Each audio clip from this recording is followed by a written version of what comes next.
Awards season is officially heating up. Telluride and Venice have already rolled out the red carpets, and last weekend the Toronto International Film Festival kicked off, the unofficial starting gun for the race to the Oscar night. But before the flood of prestige titles that drop from September to December, there's a whole slate of movies that fought for attention earlier in the year. These pre-award season releases often have a tougher time making noise with critics once the fall heavyweights arrive, but that doesn't mean they don't deserve the spotlight. So today we're counting down the top 25 movies of the year before awards season. The films that came out swinging before the festival frenzy began. From billion-dollar blockbusters to quiet gems, and unexpected sequels to bold originals. These are the titles worth remembering when everyone else is talking about for your consideration. Let's start at number 25. Once you kill a man for revenge, there's no going Number back. 25, The Naked Gun. Not the Leslie Nielsen classic. This time it's Liam Neeson. That was awesome. Get the names right. Swapping action grit for slapstick laughs. Alongside with CCH Pounder, Busta Rhymes, and Pamela Anderson. There's even a little cheeky nod to O.J. Simpson and an Elon Musk lookalike. Same raunchy, goofy energy as the 88 originals. Here's a peek.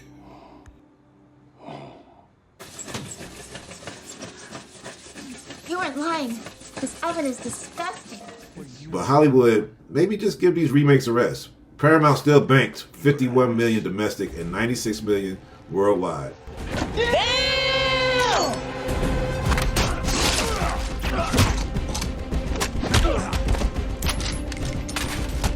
At number 24, we have Megan 2.0. It's been almost 3 years since we've seen Megan get her female Chucky on in this horror thriller Blumhouse classic.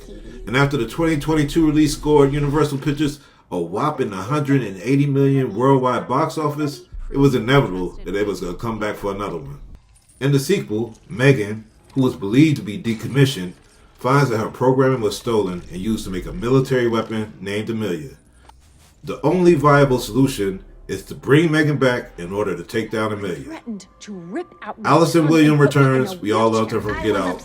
And while Blumhouse hoped lightning would strike twice, instead it was more like an unnecessary iPhone update. 24 million domestic, 39 million worldwide. Just stick to the original. You are not alive, and for all your processing power... A little late to the party there, Cupcake. I don't think anyone's home. If it's any consolation, my own path to personal growth has been paved with disappointment. What's important is how we move forward. Are you happy? How's your daughter? Who is someone that helped you the same way that you helped me? Do you feel like the impact you've had is what you hoped it would be? What's it like being famous? How about you? At number 23, Stans. The only doc on our list, Stans dives deep into Eminem's most iconic track and the psychology of superfans. Emotional, insightful, and a must for diehard M fans. It was a limited release, but it still netted about 700,000. It's now streaming on Paramount Plus. Up, there was lots of kids with white t-shirts and bleach blonde hair. But again, this might be by M's own doing. I mean, the videos, the imagery that he put out, it's this million white boy army behind me, you know, like, I am you. May I have your attention, Teddy? Get out the fucking Get road. out of the road! I wasn't gonna let the car fucking hit me. You owe me a blunt.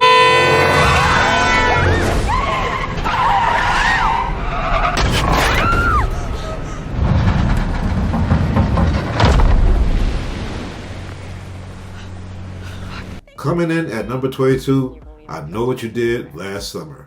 For Sony Pictures, this was so disappointing to see them try to milk this title for a third movie after the sequel to the 1997 classic, I Still Know What You Did Last Summer, bombed at the box office and only brought in $40 million in 1998 when people were still going to the movies. I guess they thought third time's a charm and tried again, only to bring home $30 million domestically. So don't worry about if you missed this one, because everybody did. At number 21, we have the Jurassic World Rebirth, which will make this like Jurassic Park number 7. This has been one of the more successful franchises for Universal Pictures. For the rebirth, we get Scarlett Johansson and Mahershala Ali, who, if anything, they know how to get those theater goers in the seats.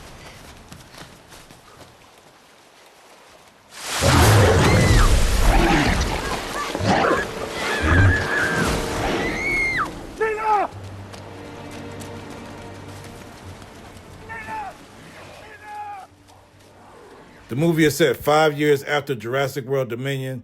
Scarlett and her crew have to go and get some DNA from the dinosaurs, and let's just say they're not so happy about it. This one scored big at the box office, with $338 million domestically and over $856 million worldwide. At number 20, Den of Thieves Pantera, the sequel to the 2018 film Den of Thieves. Sadly, 50 Cent's character didn't live long enough for a sequel, but you still have action star Gerard Butler and his antagonist O'Shea Jackson Jr., Ice Cube's son, to go out and score a new heist. This time they took their talents to Europe.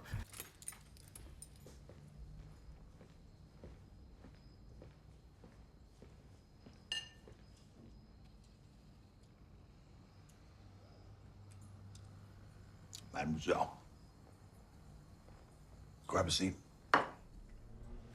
Not a bad film, not better than the first. This one brought in $36 million domestically and $58 million worldwide for Lionsgate. At number 19, Love Hurts. This rated R rom-com boasts a casting of two recent Oscar winners with Ke-Huy Quan and Ariana DeBose, along with Marshawn Lynch, who has seen a lot of time on the screen this year.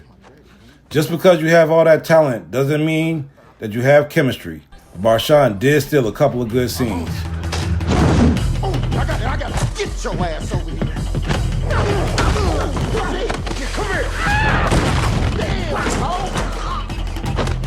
watch this, watch this. Tag team. Hold on, your turn. Overall, it is a lot of action, slick cinematography, and great talent, but the writing seemed to fall flat, and it was hard to find a through line. Ultimately, the box office was the only one that was hurt, with this $15 million take-home for Universal. At number 18, Weapons. Dropping way before Halloween, this horror flick stuck around in theaters far longer than most and actually won over critics. What sets it apart is the cast. Horror rarely boasts this kind of star power, but here we got Julia Garner, Josh Brolin, and Benedict Wong. Garner plays a teacher wrongly blamed for a wave of paranormal disturbances, while Brolin steps in as a father of one of the abducted children. Together they dig into the mystery and uncover some seriously wicked secrets hiding inside a student's house.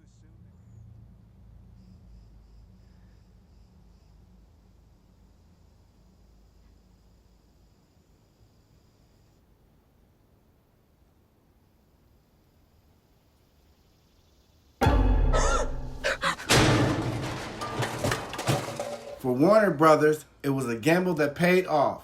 With a modest $38 million budget, the film scared up $148 million domestic and $262 million worldwide. A rare horror hit with both box office bite and critical praise.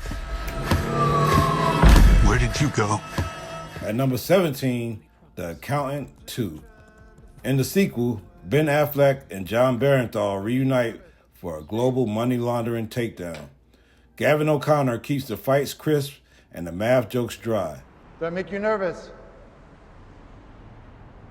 You're an escaped convict, trained by mob accountants. Your clients are drug cartels, money launderers, third world warlords. Is that a yes? I saw a video of you killing men in Brooklyn. This one is one of those rare sequels that is just as good as the original.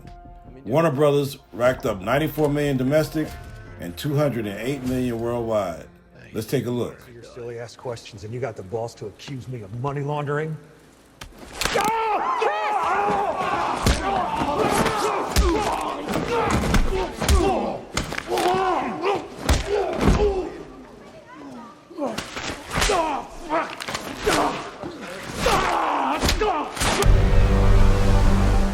At number 16, DreamWorks swings for the fences with a live-action remake of one of their most beloved animated franchises, How to Train Your Dragon.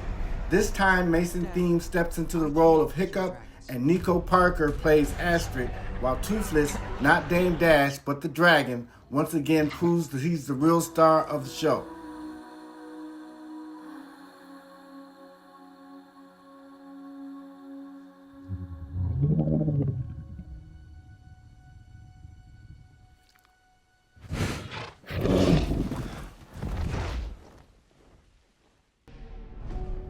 Now, adapting animation to live action is always risky, but this film finds a balance between honoring the heart of the 2010 classic and bringing new energy to the screen. The fine sequences are breathtaking. The bond between Hiccup and Toothless still tugs at the heart, and there are just enough new story beats to keep fans engaged while inviting newcomers in. Universal's gamble paid off big, with just under 140 million domestic run and a 375 million worldwide. Not quite the cultural juggernaut of the original trilogy, but a reminder that if you give our audience a dragon with a personality, they'll show up every time. Come on!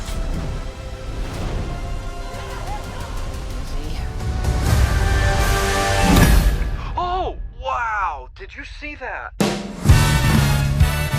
At number 15, let's give a big 감사합니다 to Oscar-winning director Bong Joon-ho for Mickey 17.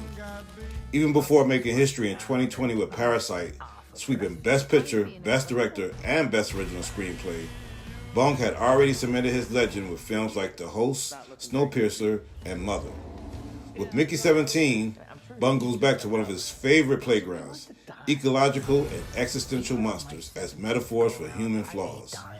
This time he tells a trippy sci-fi story about a disposable clone sent on a suicide mission to a hostile planet. Robert Pattinson takes the lead in one of his boldest performances yet, backed by Mark Ruffalo, Naomi Aki, and Toni Collette. The result, a weird, cerebral, unforgettable ride that critics call part satire, part survival story, and all Bong Joon-ho. And while it's not designed to crush the summer box office, Warner Brothers still pulled in a respectable 82 million domestic and 190 million worldwide, proving that even when Bong gets experimental, audiences will follow. Let's take a look. Go, go, go, move, move!